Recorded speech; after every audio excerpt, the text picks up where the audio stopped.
Great. Okay. Well, look, thank you all very much for coming. We'll let people join as they want to, but to open with, I'd just like to acknowledge that we're all on the lands of the Indigenous people of Australia. Lots of people are on Ngunnawal and Ngambri land. I'm on Gadigal land, and I think you're on Yagara and Turrbal land. I'm not sure where some of the other ones of you are, but let me pay our respects to all these Indigenous people, acknowledge their unceded sovereignty, acknowledge their ongoing connections and care for land and country and skies and waterways. Also to acknowledge our own connections to this land and our own responsibilities for looking after the land and working with the Indigenous people to care for the land. And also to acknowledge that underneath the lands of the Indigenous people of Australia, there are the ecosystems which protect, nurture, provide, and sustain us. So we're here tonight to listen to Anne, who she's a Dane. She has been actively involved in Danish politics in the past, particularly in Aarhus, where she was a city councillor for quite some time. And in that role, she had some experience, including deliberative methods in two committees she served on in the political space there, which has led to her undertaking a PhD at the Centre for Deliberative Democracy at Canberra University, where she's looking at how power is experienced and exercised and shared in local government in Australia, and particularly to what extent this power sharing has deliberative dimensions in the local government political decision making. And so this is quite topical for CAPaD as we think about the sharing of power and the reclaiming of power by citizens. And one of the ways to do that is obviously pertinent to what Anne has been talking about. So over to you, Anne, to let us know what you've found. And then after that, we'll have a bit of questions and see how that goes. Thank you. Fantastic. Thank you so much to Canberra Alliance for Participatory Democracy for inviting me to present some of my research findings here today. I should stress that I'll put up the slides in a second, but I should stress that it is preliminary findings that I am presenting today. I'm still writing up my analysis, particularly of the interviews with people in local governments I have done, and I'll explain that in more detail later in the presentation. But I just wanted to put that up front there that, again, this is preliminary findings.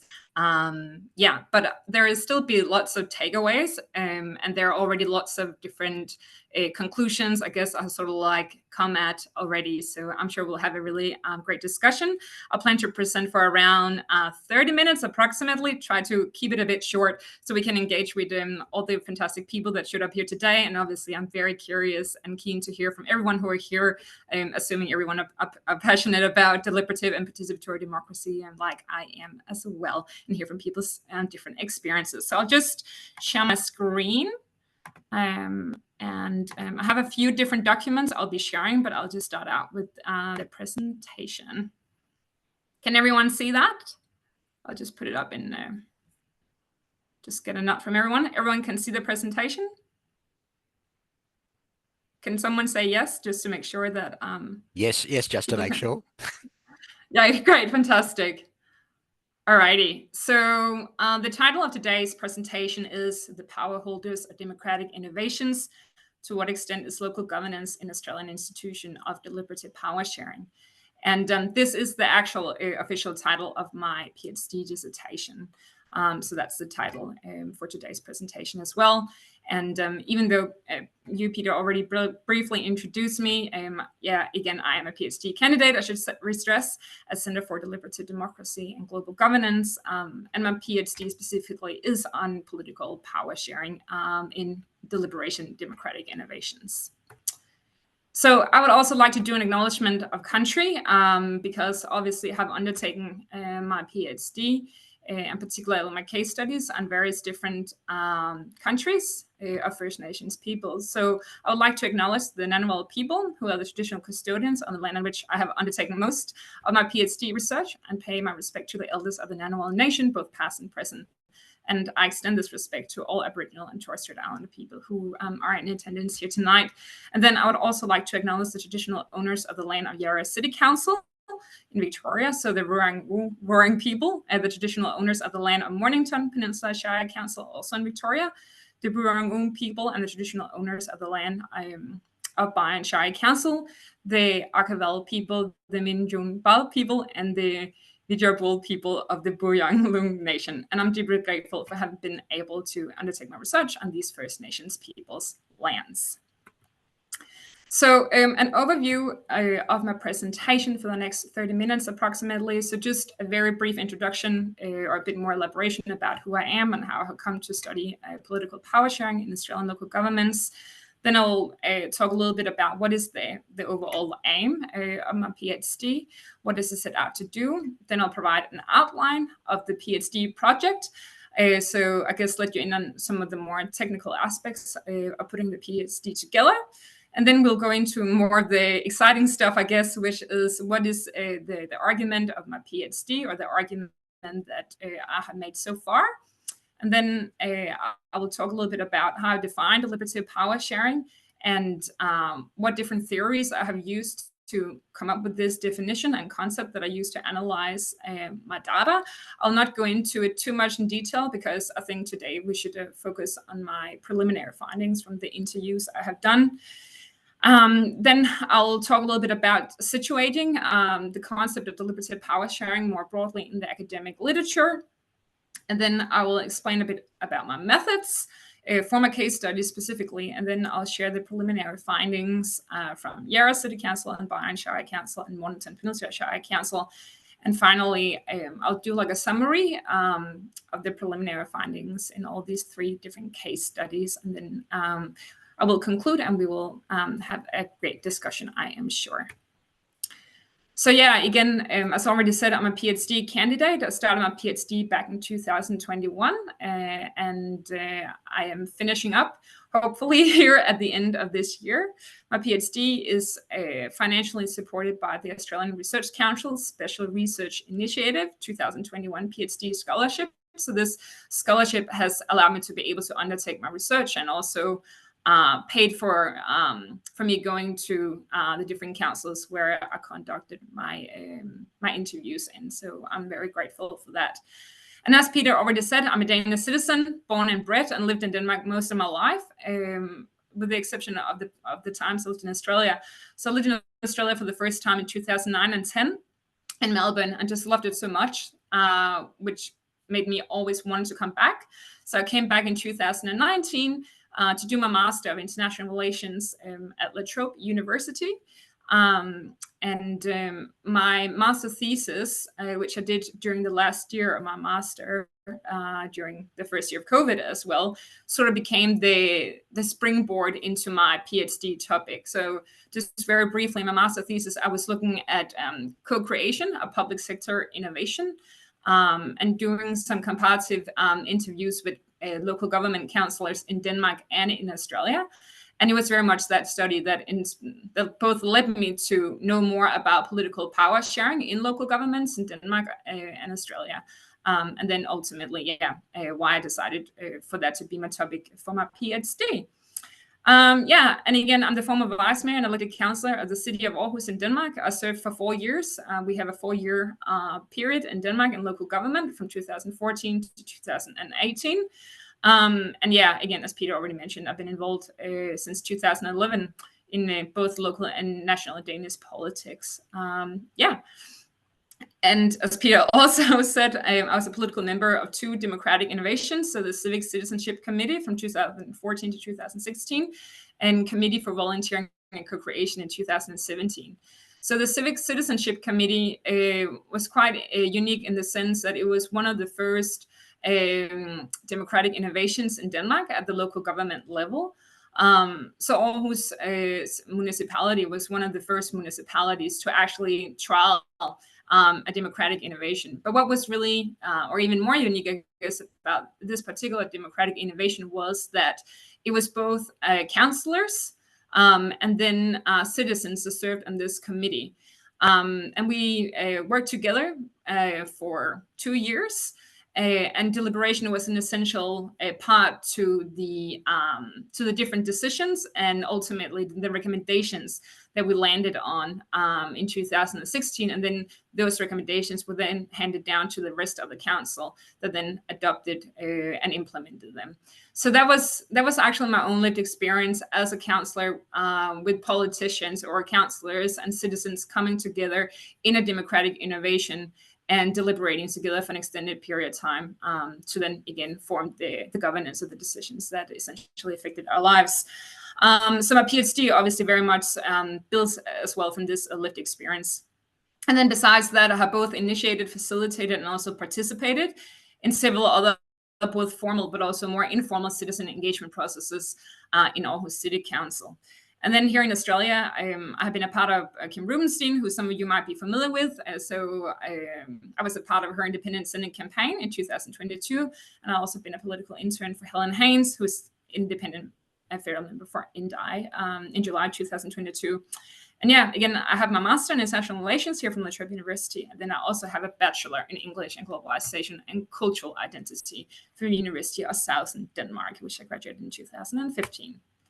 So moving into the dissertation of my PhD project. So the overall question that I'm asking from a PhD is, to what extent is local governance in Australia an institution of deliberative power sharing between democratically elected councillors and community members? So it's specifically in this context that I'm looking at if and whether power is shared and how is power shared.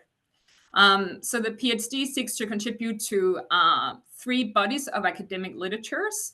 So that's mainly the literatures on power theories, and then obviously the democratic innovations literature, and more broadly the deliberative democracy literature. So the way that I research power in my PhD project is very much in these 3 different literatures. But then because there is an empirical argument, and I will explain that later, but there is an empirical argument why it's particularly relevant and important to examine the sharing of power in local governance. So that's sort of like where I'm situating my PhD in more specifically. So these 3 different bodies of literatures, but in the context of local governance in OECD countries. So there are 5 particular research questions that I'm asking for my PhD. And there is a series of sub-research questions that each belong to each of these 5 research questions. But obviously, again, given the time limitations, I'm just going to focus on the main 5 research questions that are relevant for the interviews that I have done. So the first question is, what are the current mechanisms of power sharing in Australian local governance? So looking at what are the existing practices, so to speak, of how power is shared in local governance in Australia. Like, is power even shared? That has been a big sort of like more reflexive question I have looked at. And then the second question is, how is power shared in Australian local governments? So after I sort of like have established, okay, is power actually shared? Yes, to an extent. Well, in what ways is power then shared? And then the third question is, to what extent does power sharing have deliberative dimension? So I'm particularly interested in looking at whether deliberation or deliberative elements, as I call it, or deliberative dimensions. So where that might not necessarily be full deliberation, but there can still be some elements of deliberation that's central to how the political power is shared. So that's a key question in my PhD as well. And then the fourth question is, what conditions make deliberative power sharing possible in Australian local governance? So looking at the democratic, the political, and the institutional conditions, not just for deliberative power sharing, but for the sharing of power in general. And then the fifth question is, how differently do Australian local governments experience power sharing or the sharing of power? So this question very much relates to my comparative part of my PhD, where I'm comparing the findings from 3 different case studies. And I'm sort of like yet to dive more into that. But obviously, that's a really central question because that's where I really will be able to tease out the similarities and differences between how the different research questions that I'm asking, how they have been answered by my research participants in the 3 different local governments. So a bit of a technical outline of PhD project. So it's a manuscript that I'm writing up because it's extremely difficult aligning like such a large amount of empirical data collection with the publishing of journal articles. I originally wanted to publish journal articles, but it pretty early on in the process became clear that it was more suitable for me to do a manuscript, so a book style PhD. Again, it's an empirical PhD, and the research is qualitative, but there is also a conceptual contribution, which I'll talk about in a second. And again, the PhD is divided into 9 chapters, so that's what I expected it will be divided into. So yeah, what is the scholarly contribution? Well, the first scholarly contribution that my PhD is trying to make is a conceptual model of deliberative power sharing. And I have previously actually presented specifically on this conceptual model of deliberative power sharing, so how I theoretically and conceptually come up with the model, and the 2 different power theorists that I'm using to come up with this model, or help me come up with the model. And I'll talk a little bit more about that later. Then I'm also trying to make a contribution through a systematic review I have done in the Participedia database. I don't know how many of you are familiar with the Participedia database. So it's an online database that's sort of like actually inspired, I think, by how the Wikipedia database or website has been put together. So it's run by the Harvard Kennedy School, I think, and the University of British Columbia. Please correct me if anyone knows that that's incorrect. But people, academics, practitioners, citizen participants that have been a part or run a deliberative or participatory process can put in the details of what were the specific design features of that process they have been a part of or led.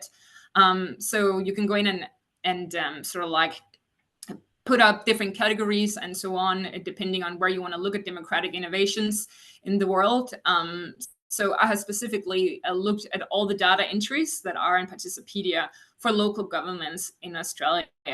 And I have identified 34 cases in total in the Participedia database from Australia, local governments. And then I have examined those 34 cases and again, looked at how power is shared in those various democratic innovations. I'll not go into much detail about that as well, but obviously anyone that might have questions about it, please feel free to write them down, and I can answer them when I'm done with the presentation. And then the final contribution that I'm trying to make is these 27 in-depth qualitative interviews that I have done with the people I call power holders of democratic innovations across 3 different Australian local governments, which again are Yarra City Council in Victoria, or in Melbourne in Victoria, and then Mornington Peninsula Shire Council in Victoria as well, and then finally Byron Shire Council in Northern Rivers in New South Wales. So what methods have I used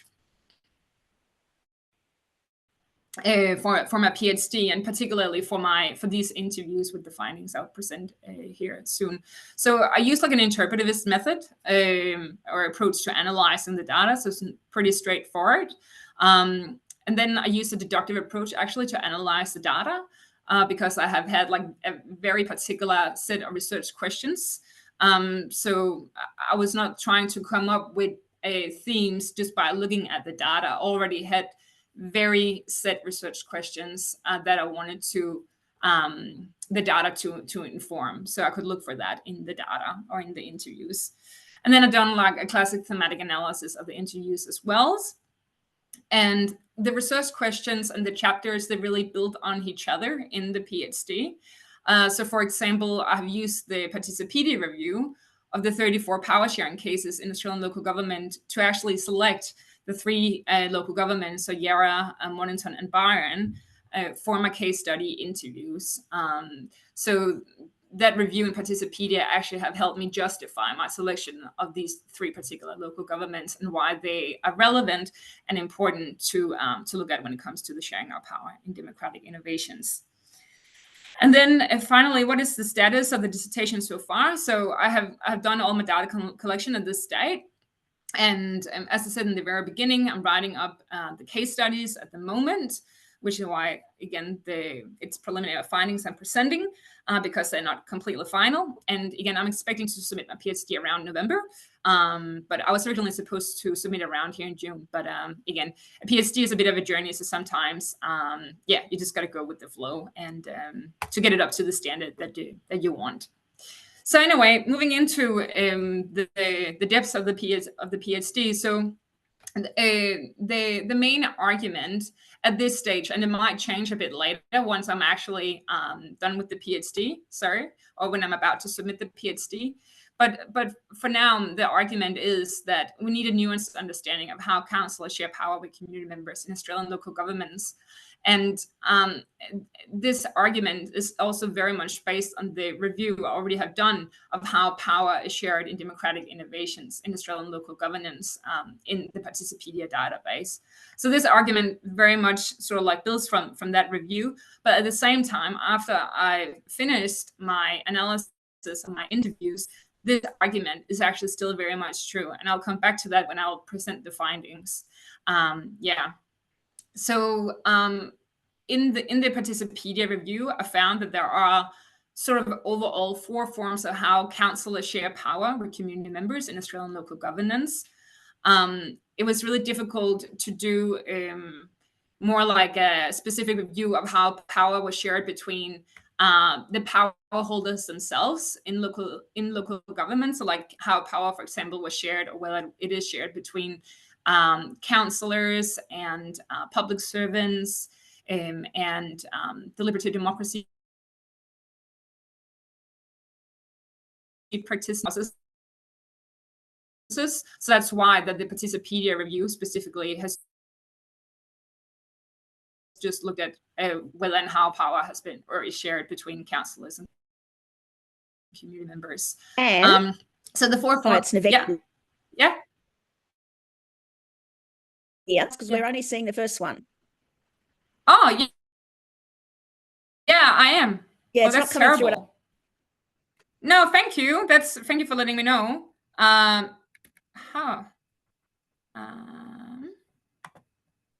not sure how to do that. I can put it back. Actually, I'm wondering if you put it on slideshow, and then you can click along. Here it is. Share. Oh, I can share the. No, let's see. Slide. Oh, so I shouldn't put it on. Can you see this slide now?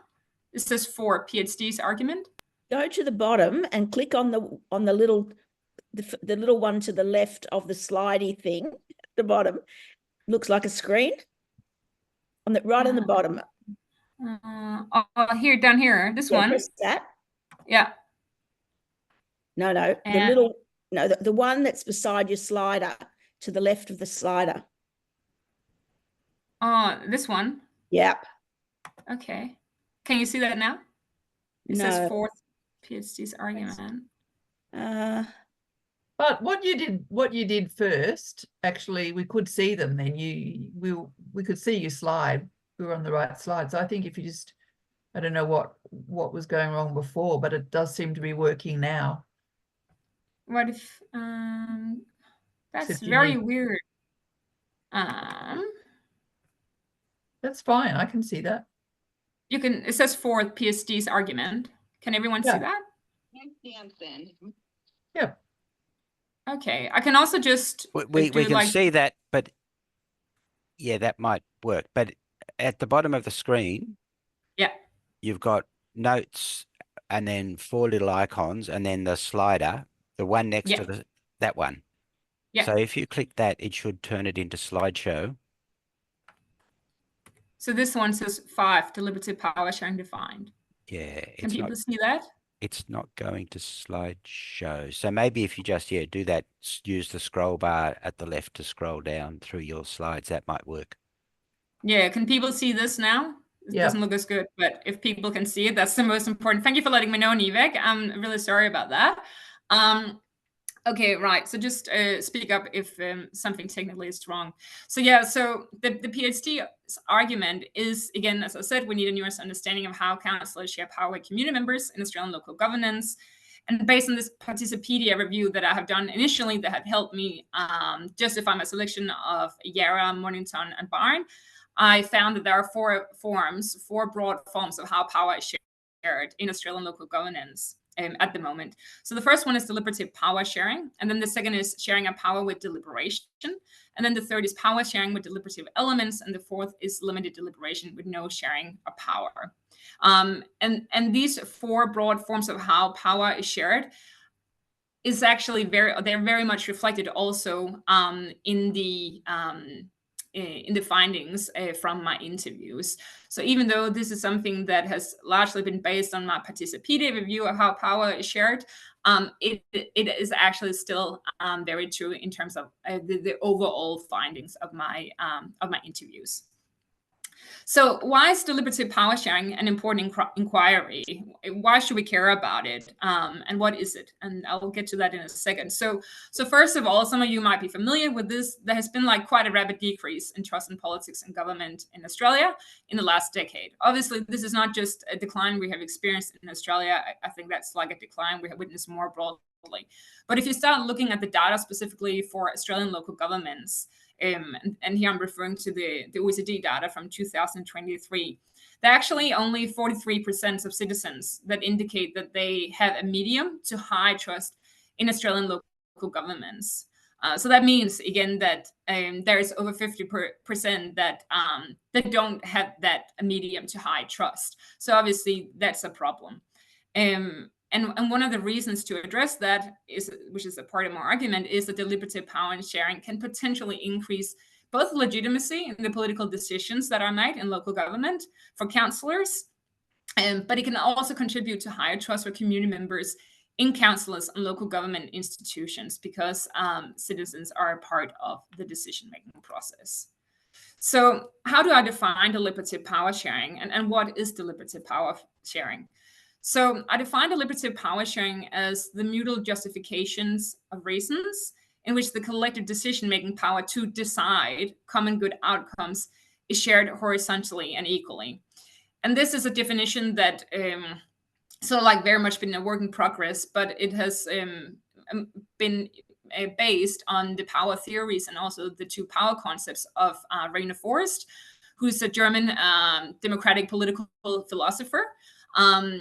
And his concept of nominal power from 2015, and then the work of Mary Parker Follett and her concept of power with from 1940. But Mary Parker Follett actually existed in the early 1900s, and she died around 1930. And she was one of the first power theorists, but she was also very much considered a democratic theorist and a management scholar as well as she used the same concepts that she developed in democratic theory to apply them to institutions and organizations. But she was one of the first ones to come up actually with the concept of power with, as opposed to other scholars. So I have applied the concept of deliberative power sharing to, again, analyze my data in the Participedia, but also in the interviews. And I'll not spend too much time tonight because we just want to get to the data or the findings, like the more deeper theoretical reasons behind deliberative power sharing. So I have revised the conceptual anchors of deliberative power sharing quite a bit as well, which Nivek would know, because Nivek has seen me present on my work previously. But the 6 conceptual anchors that I come up with based on the work of Rainer Forst and Mary Parker Follett are, first of all, institutional leadership and empowerment.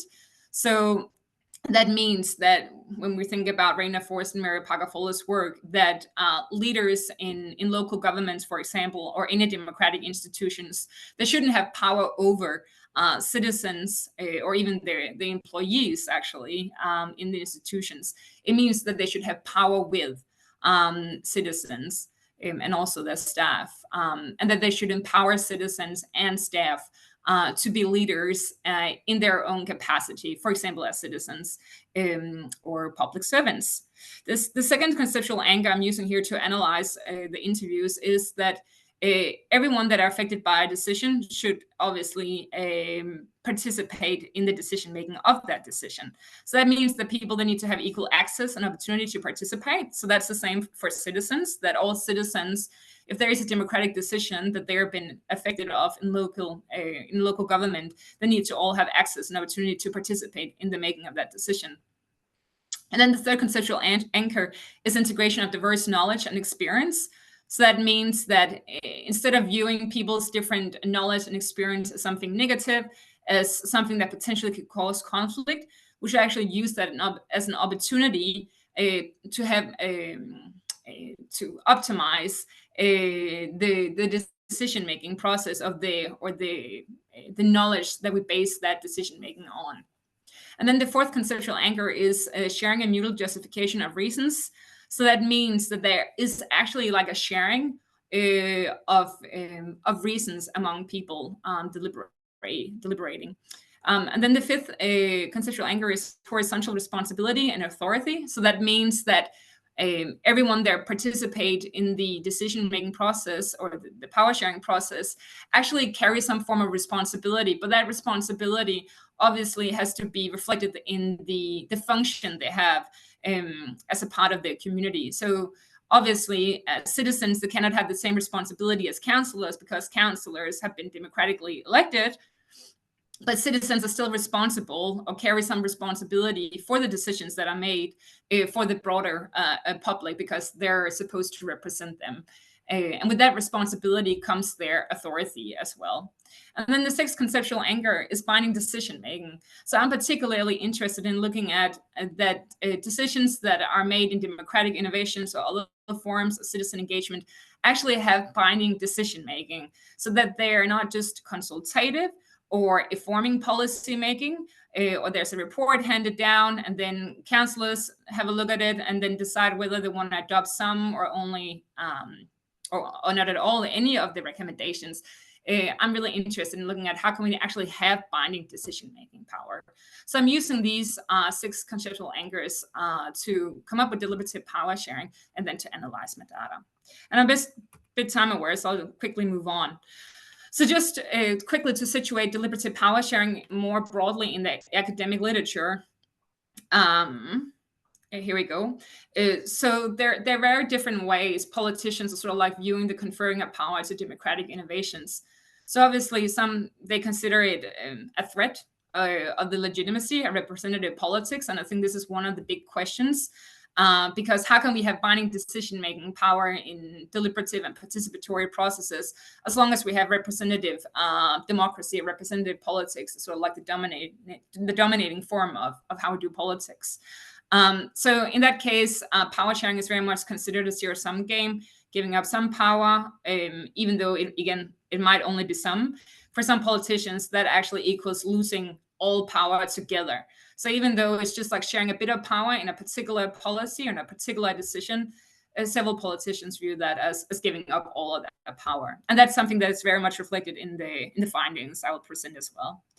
But obviously, yeah, again, these perceptions doesn't exactly make citizens more democratically or politically happy. But what is really interesting is as well that citizens at the same time, or the studies that have been done, doesn't actually necessarily want all decision-making power either. So I think this is why it's really interesting to look at how can we bridge representative politics or representative democracy with some of the principles in deliberative democracy.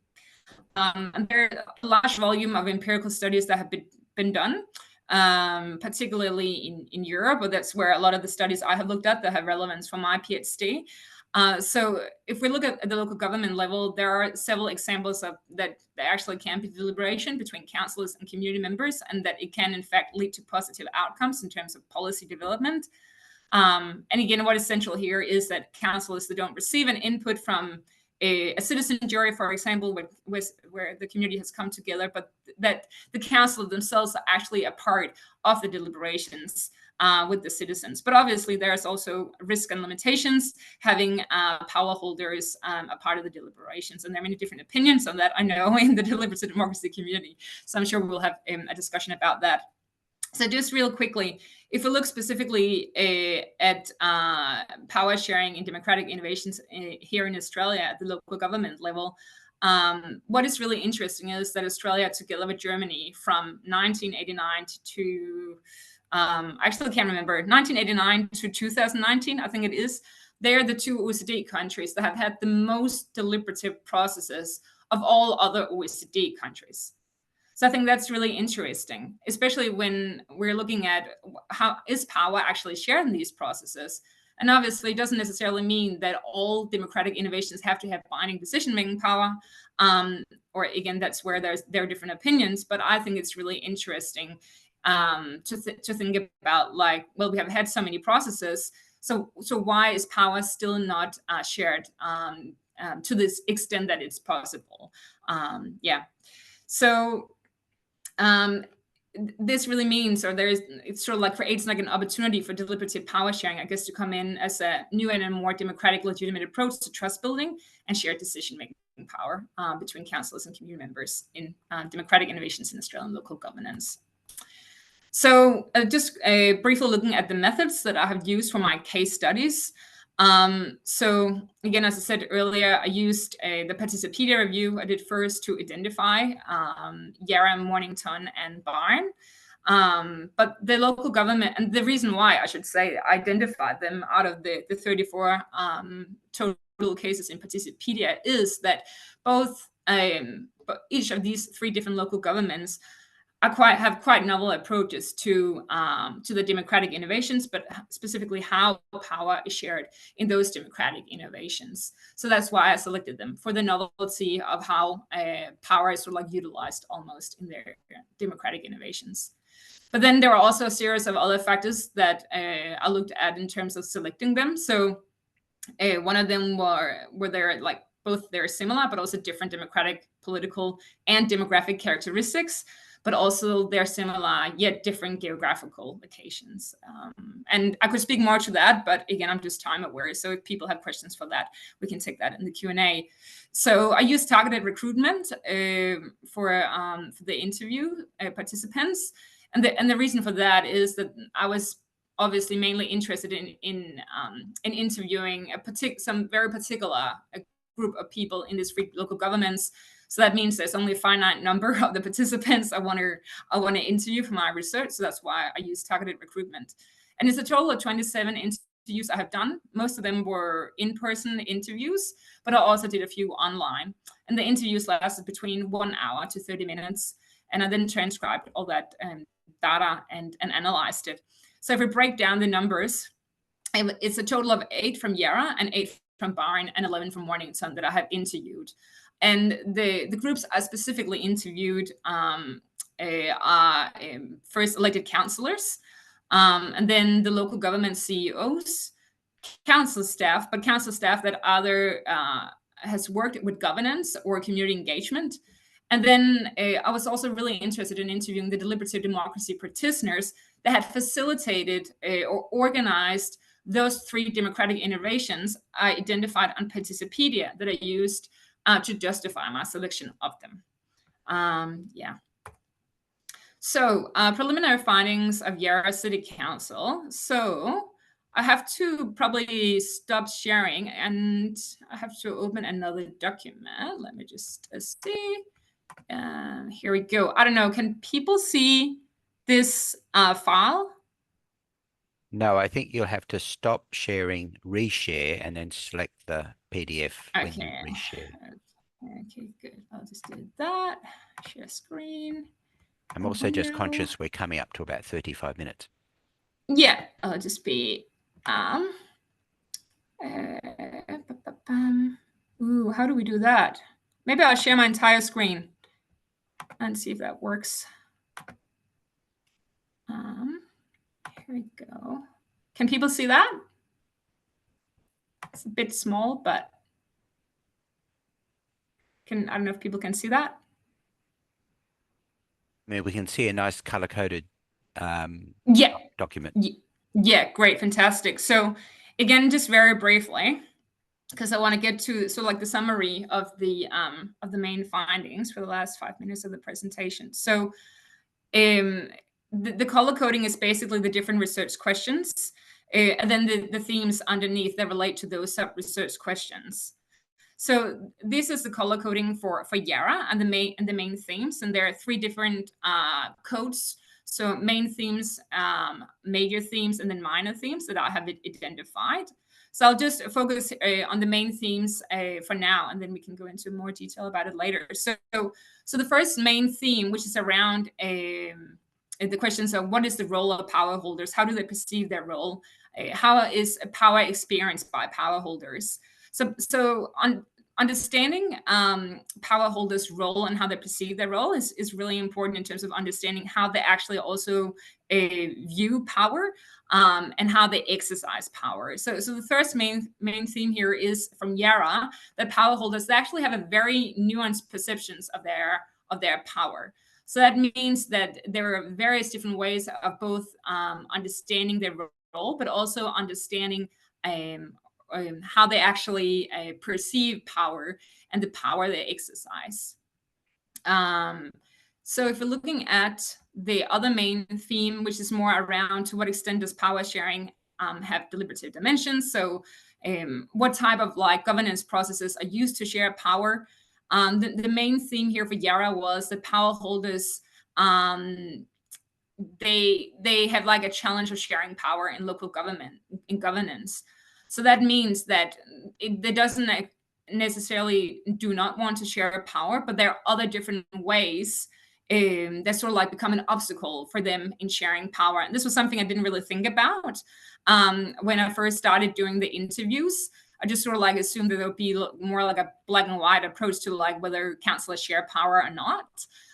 But there are actually some different challenges to sharing power.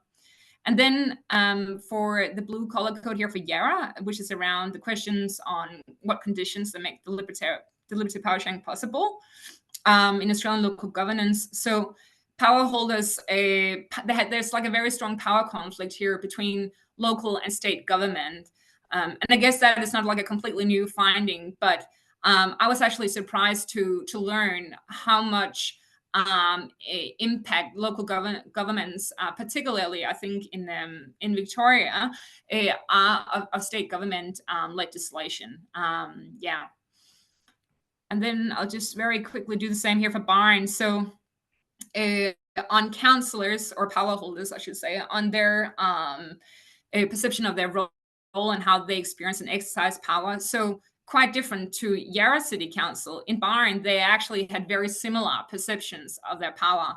And that sort of related a lot to that there is a strong collaborative culture in Byron.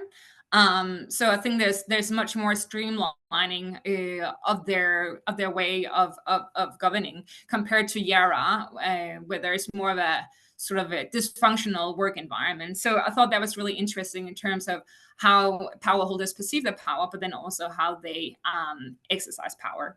In terms of how power is shared in Byron and what type of processes are used to that. So power holders in Byron, I found that they're actually willing to share power in local governance. They understand that there is a benefit to them as the ultimate decision makers, so to speak. And then the final theme here, just main theme, sorry, again, for Byron is the power holders. There's a power conflict here as well between local and state government. So similar to Victoria, or the councils in Victoria, they also experience a various of legislations coming down from state government that actually makes their ability to share power more difficult. So just very quickly, finally, here from Mornington, in terms of the main themes. So power holders, they have similar perceptions of their power. So that's a finding quite similar to Byron. Also a very, I guess, well-functioning council environment. And I think that's, again, a big contributing factor to how people, they perceive their role and how they exercise power. But then what was really interesting in Mornington is that power holders sort of have a very ambivalent relationship to sharing power in local governance. So that means in some ways they understand the benefit of it to the community, but also to themselves. But they're also sort of a bit reluctant to share power. But then it was also only very much a certain particular type of people that were, I guess, more reluctant to share power. So that's why I call this theme ambivalence, power holders not sharing power. But then in contrast to both Yara and Barn, the finding here is, in terms of the conditions that make deliberative power sharing possible, that power holders' guidance for community engagement by state government. So they actually see the community engagement legislation by the state government here in Victoria as a guide to how they can involve members in the community. So they don't see it as a power struggle, actually, necessarily with the state government. They more see it as something that's enabling for them to share power. So something that, I guess, make the conditions better for sharing power ultimately. So these are just like the main themes. So to conclude my presentation, I just want to share, go in here on the last slide. I just want to show you the 10 key findings as summarized, and then we can have a discussion about them. If I can share my screen again. Here we go, share screen. Here we go. So I hope everyone can see this. So obviously this is going through the data very quickly, but I can speak to it more in a second. So the 10 key findings I found overall in the 3 different case studies is the first one is that power holders, that again, they have nuanced, but actually also again similar perceptions of their role. So that was something that was sort of like very much the same theme throughout all the interviews I did. The second key finding is the power holders experience and exercise power largely as some form of giving knowledge or withholding knowledge or information, as some form of influence, so that people are able to influence through the sharing or withholding of knowledge and information. And I thought that was really interesting because it very much relates to one of the theories that I'm using by Rainer Forrest, which is all about the power really is a matter of cognitive perception. So the third key finding is that power holders that do share some power, but only with deliberative elements. So that means that a lot of the people I interviewed that do to an extent share power, political power, so they do involve certain people in the community in decision-making processes, but it's in very informal spaces, and deliberation is only really minimally a part of how that political power is shared. So that means that it's other mechanisms that are used to sharing that power. It could just be a conversation or a discussion, for example, or exchange of knowledge and ideas, but deliberation is not necessarily the main way of how power is shared. The fourth key finding is that representative deliberative processes, so where the deliberative process is like representative of the larger community, in mini-public, for example, they play a really important engagement and consultation role. But their main aim is actually not to share power. So it's more about informing policy making and even actually educating citizens on what council is doing. So I thought that was a really interesting finding and something that was a bit surprising. And then the fifth one is the power holders. They emphasize power with community members in informal engagements. So that is not actually even like the sharing of political power. It's more like power holders coming together collectively with people in the community, but in informal arrangements, and then again come up with an idea or initiate a policy proposal or something. But political power is actually not shared in those instances. The sixth one is that power holders, they emphasize formal structural forms too, so like citizen juries, mini-publics, community forums, and so on. But there are legitimacy issues. So what was really interesting was that all 3 council use, I think they just called them like community advisory groups. And what is interesting is that both councillors, public servants, and citizens are all on those committees, and deliberation is very much a part of those processes. But citizens are largely selected based on whoever the councillors actually prefer to have on the committees. So sortition or civic lottery is not used to select those citizens. So obviously, from a deliberative democracy perspective, that's a major legitimacy issue of the decisions that come out of those processes. But I thought it was interesting that there are actually these forums where both councillors, public servants, and citizens come together. Now let's speed it up because I know I'm running a bit over time here. But the seventh one is that power holders, they have very mixed attitudes towards sharing power. So again, they're ambivalent. Some are willing, but then there are also some that are not really willing. And then there are some that have particular challenges because of the political context they find themselves in to share power. The eighth one is the public servants, actually the ones I found that are most supportive of deliberative processes, and the ones that understand the benefit both to community development and democratic enhancement in the community. But they don't support deliberative processes necessarily because they want to share power. It's more for the other reasons that I mentioned. And then the ninth and final key finding that I have come up with so far is that power holders who are positive toward deliberative processes are those that have a power width between councillors, council staff, and community. So where they're already oriented towards having some form of like engagement with councillors and council staff and community through power width, but again, not through power sharing. So I know I went a little bit over time there. I'll end it on that and just say thank you so much for listening. Again, these are preliminary findings, but I'm extremely excited to hear from everyone and just really appreciate everyone attending here tonight and listening. Thank you so much. Cool. Thank you very much, Anne. So, does anybody have a burning question that they would like to ask? I think just turn off your thing and jump in. Hi. Go, Amy. Jump in, Thanks. Amy. Hi, and thanks. I was just typing in the chat because I have to run to a meeting for Voices to Camera.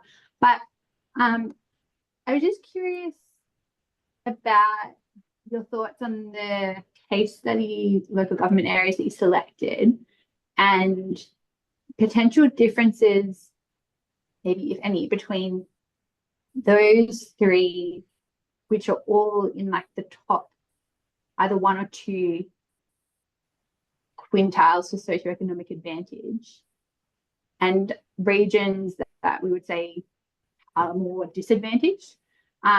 Just thinking about how, if there's anything around how people's perceptions of like who has the valid knowledge to be involved in making decisions. Like I think we know that people have lived experience and that's very informative and should be taken into policy, but just wondering if there's a perception from policymakers that it's like, oh, those people wouldn't know how to participate.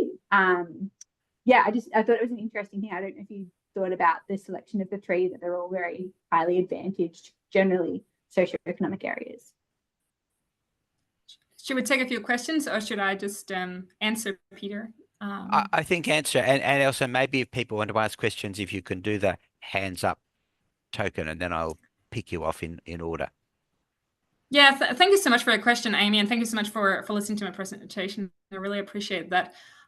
Yeah, there are definitely perceptions of that. Like Byron came to my mind, or Brian Shire Council came to my mind. I remember there were a few of the councillors, and this was the same actually in Yarra.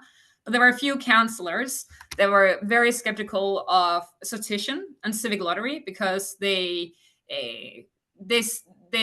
almost question, and I found that in a few participant interviews as well in Mornington, they were sort of like claiming that how can we trust sortition as a recruitment process of citizens, you know, that we typically don't hear from policy people that obviously usually are, you know, marginalized in some way, or people that don't have the time, the resources, and so on to participate in the traditional ways of, you know, informing local government. So there were definitely councillors, especially, that were quite skeptical of using sortition as a way to invite citizens, you know, they're supposed to be demographic or discursive representative of the broader community into decision-making processes.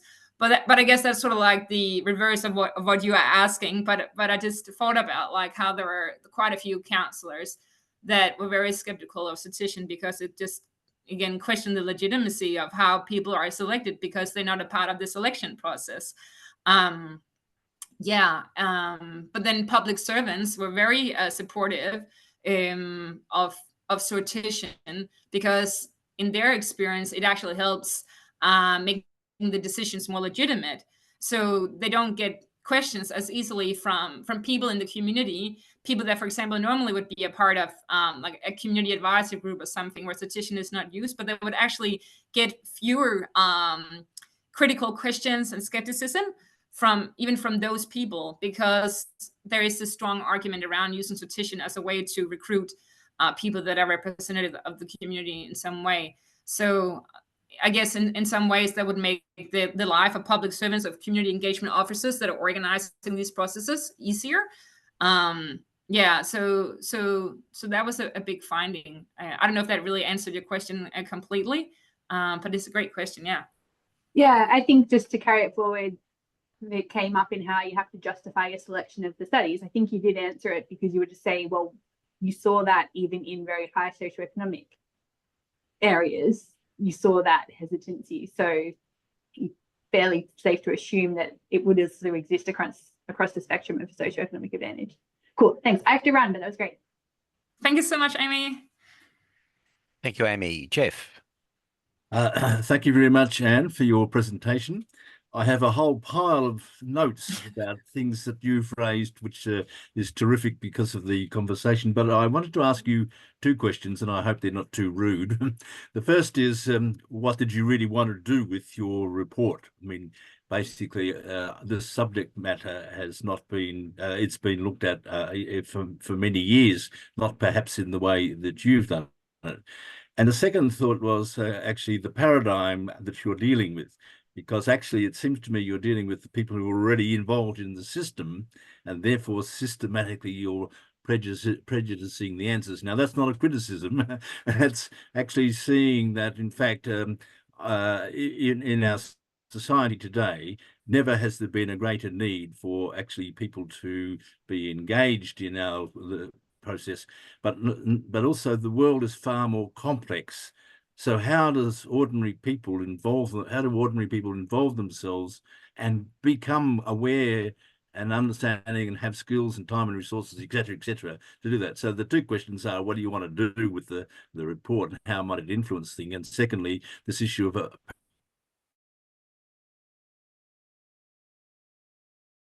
paradigm change. Are you dealing with a limited paradigm? Yeah, thank you so much, Jeffrey. That's two excellent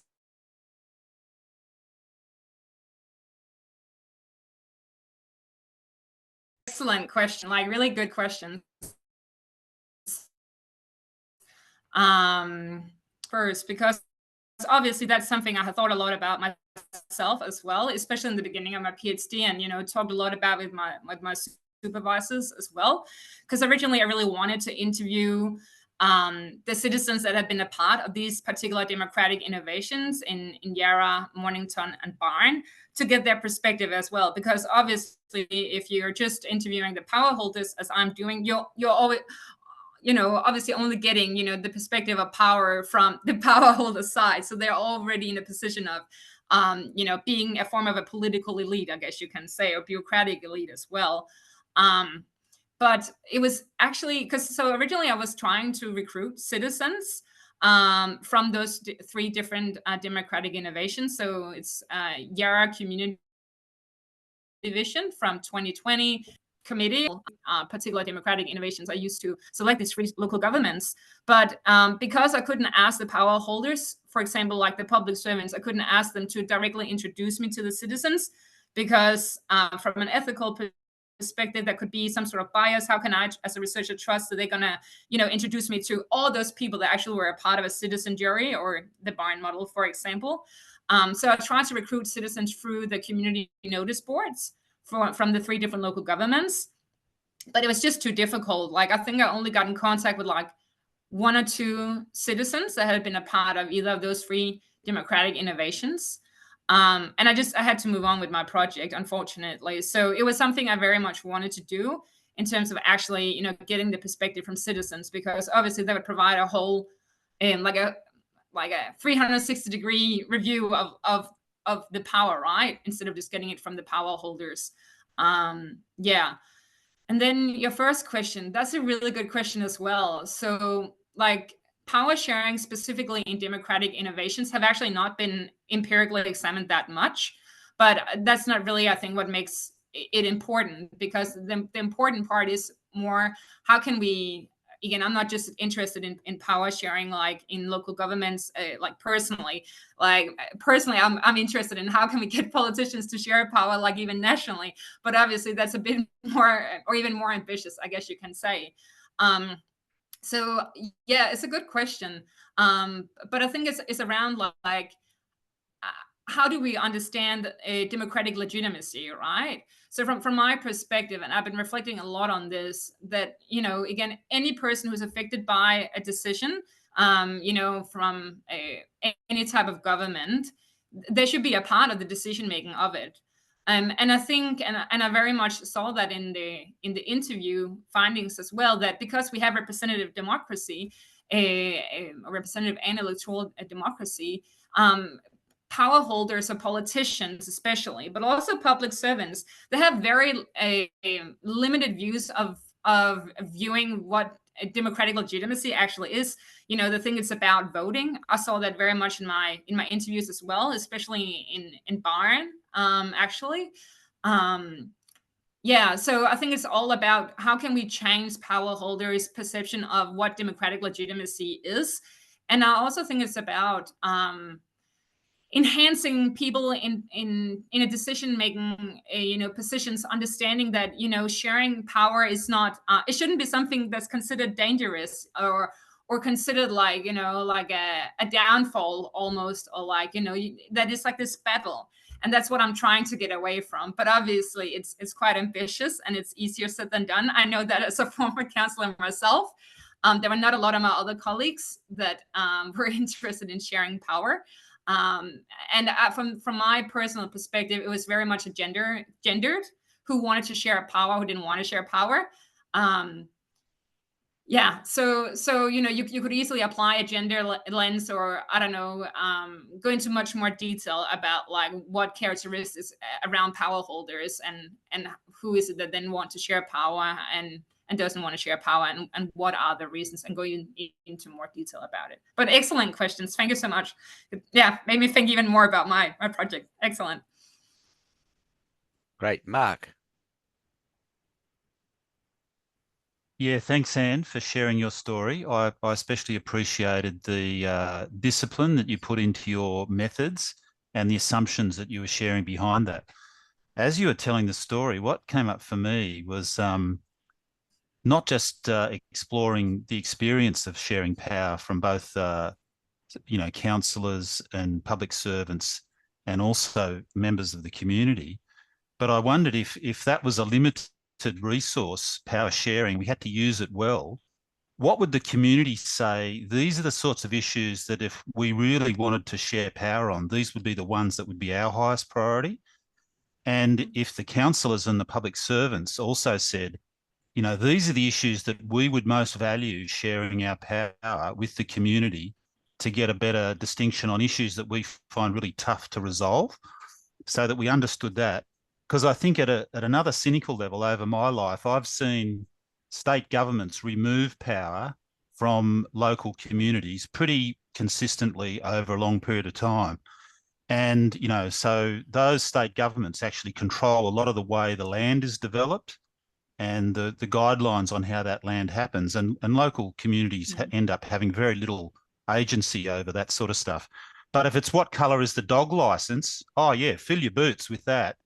You know, you go and have a whole lot of community consultation on that sort of stuff.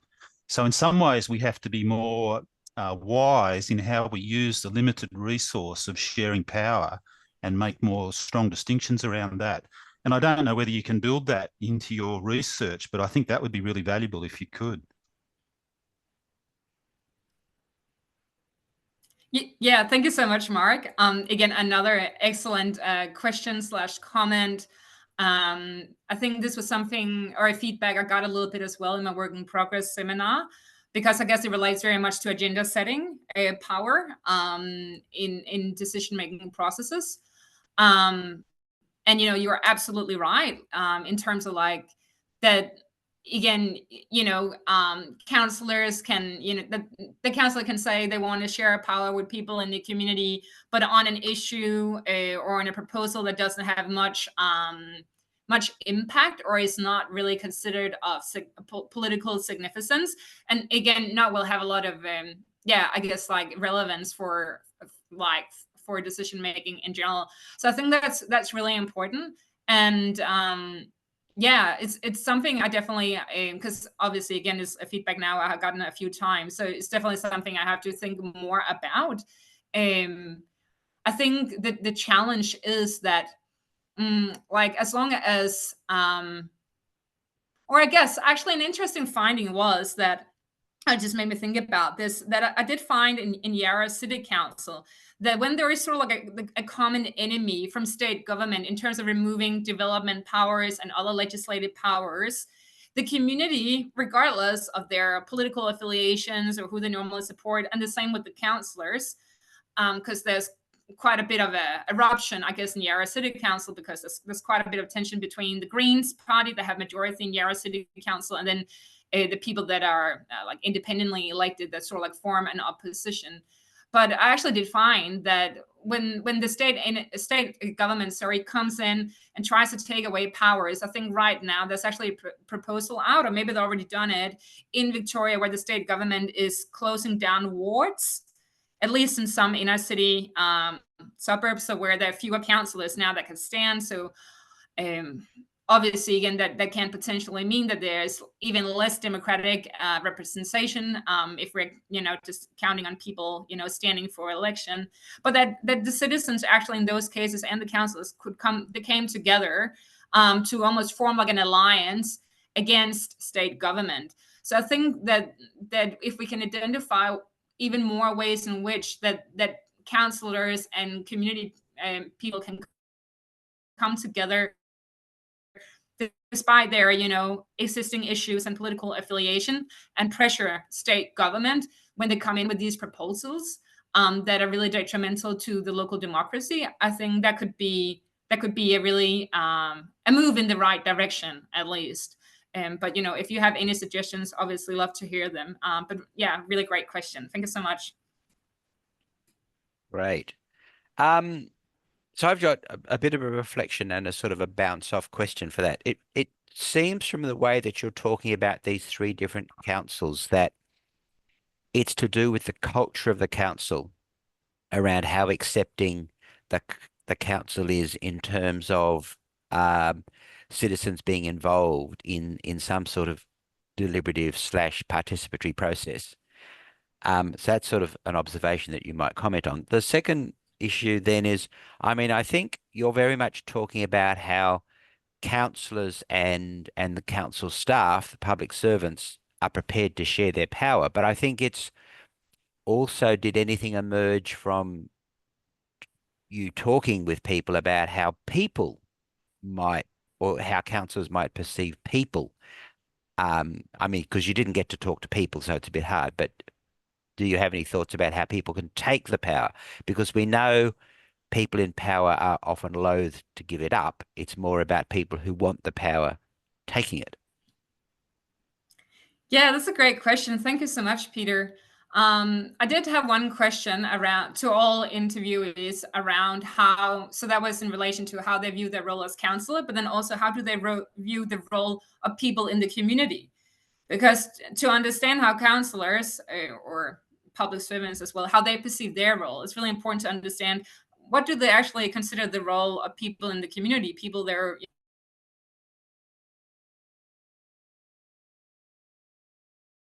supposed to serve.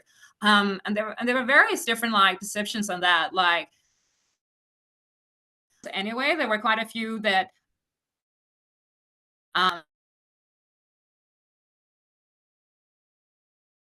but being a form of a constituent,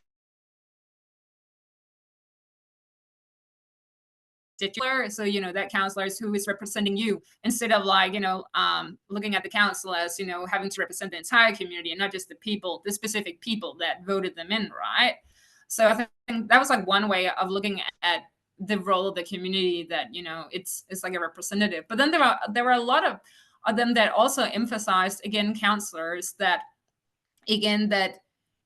community members should bring different issues to councillors, especially. So you know, because people in the community are out there, they're engaging in different, you know, activities, organizations, volunteer work, etc. So they're in many ways actually almost better informed, or the ones that are informing, than the councillors. So viewing the community members as a form of, like, you know, information share almost, and bringing those experience and that knowledge they have from the community in their day-to-day lives to the councillors, for the councillors then to bring it up, you know, in a bill or proposal or something. That was another view. Yeah, councillors especially viewed people in the community. Yeah, but nothing else really comes to my mind. But I think it's a really great question. I don't know if you want to elaborate, or yeah, if you have any input for it. I think in the interest of time, I won't elaborate. I'll hand on to Jane. No worries. Thanks.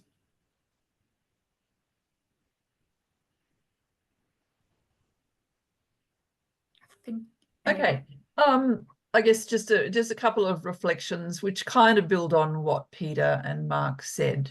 I mean, I have to say I was quite surprised that Australia, about your bit of data about Australia being, you know, leading in this space. I found that quite extraordinary from my own experience of living in Australia. And I guess, and also as a former public servant.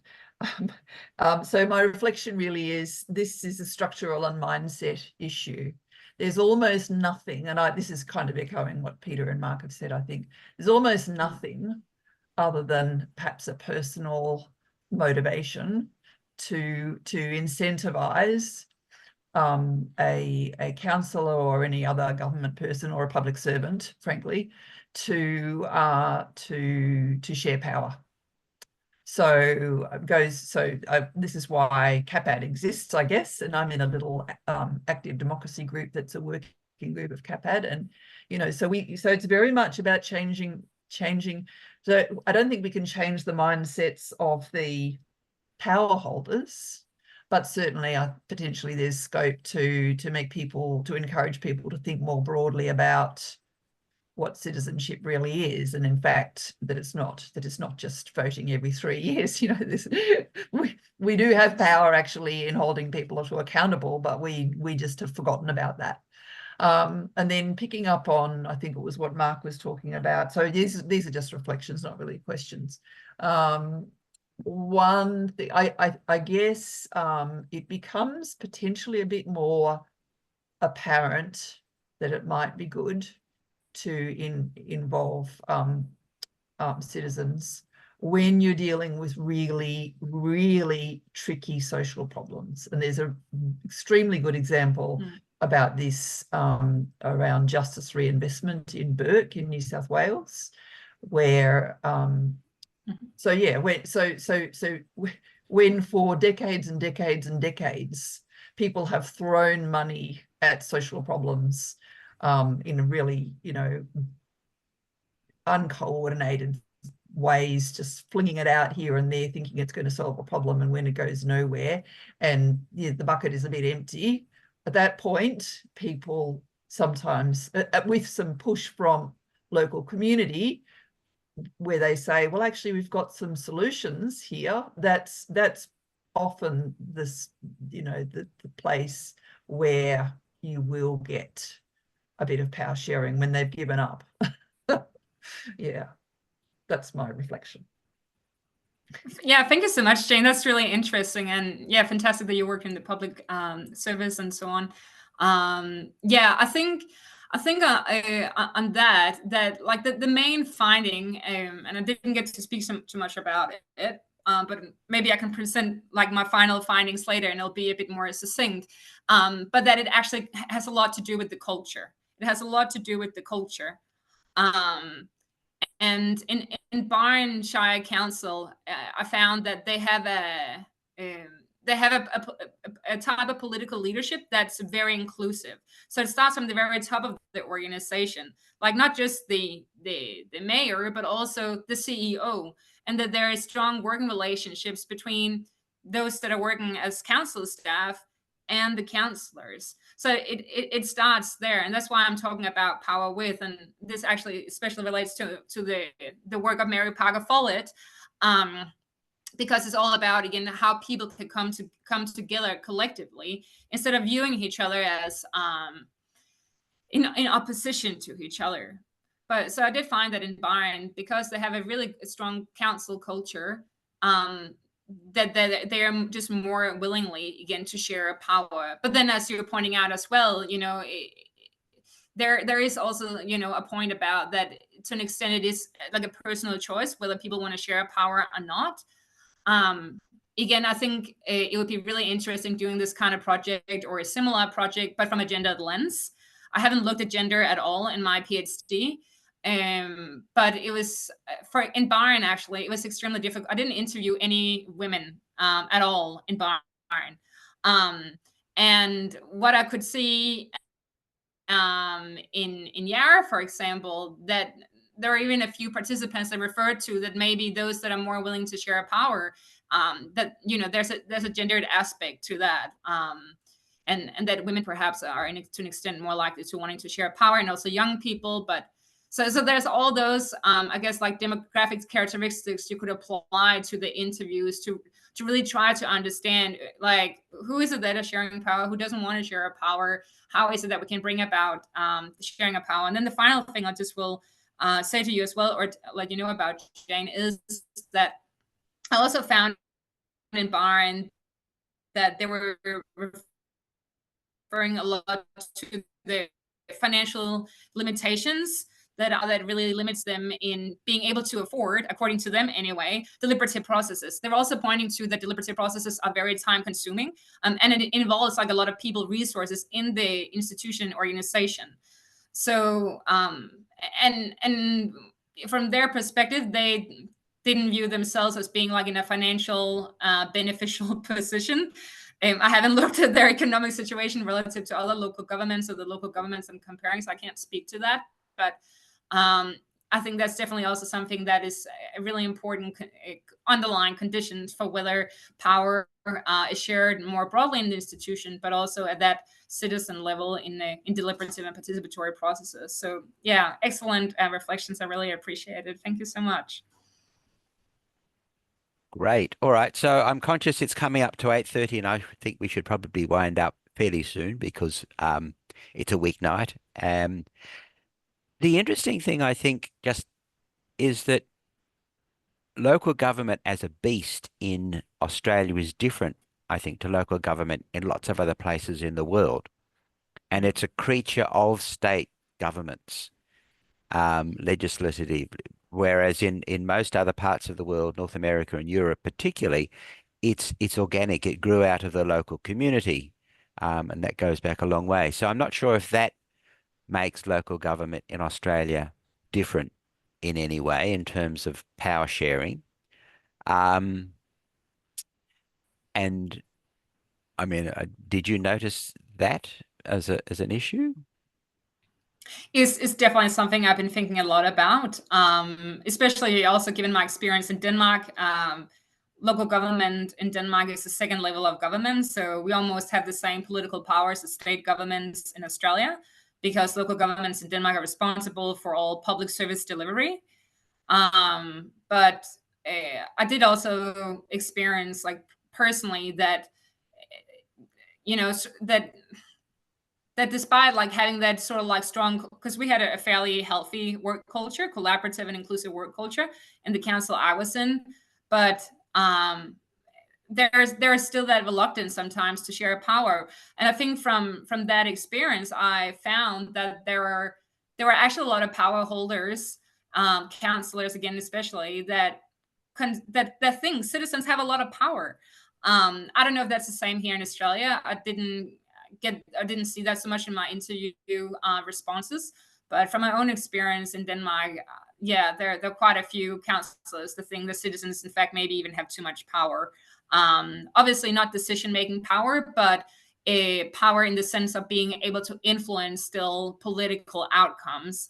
And I guess that also relates to that there are different other political bodies and associations or organizations citizens can go to and become alliances with, or form alliances with, to put pressure on councillors or local government if there's something they're not happy or satisfied with. But from my perspective, that's really citizens holding power holders accountable. Power holders just not liking being held accountable for bad decisions, because they just, they want to put a particular decision through because it somehow benefits them, right? So yeah, definitely. And I think it'd be really interesting doing like a more like a broader comparative study of power sharing in some way, perhaps with other OECD countries. But it could also be more globally. Yeah. So definitely, Peter. Yeah, definitely. Great. All right. Yeah, because I think it's recognized that because local government is closer to the community in a way, there are more avenues for citizens' participation at a sort of a theoretical level. So your observations, I think, from the councillor's perspective is interesting. It would be really interesting to get a citizen's perspective of this, but that's obviously a different project.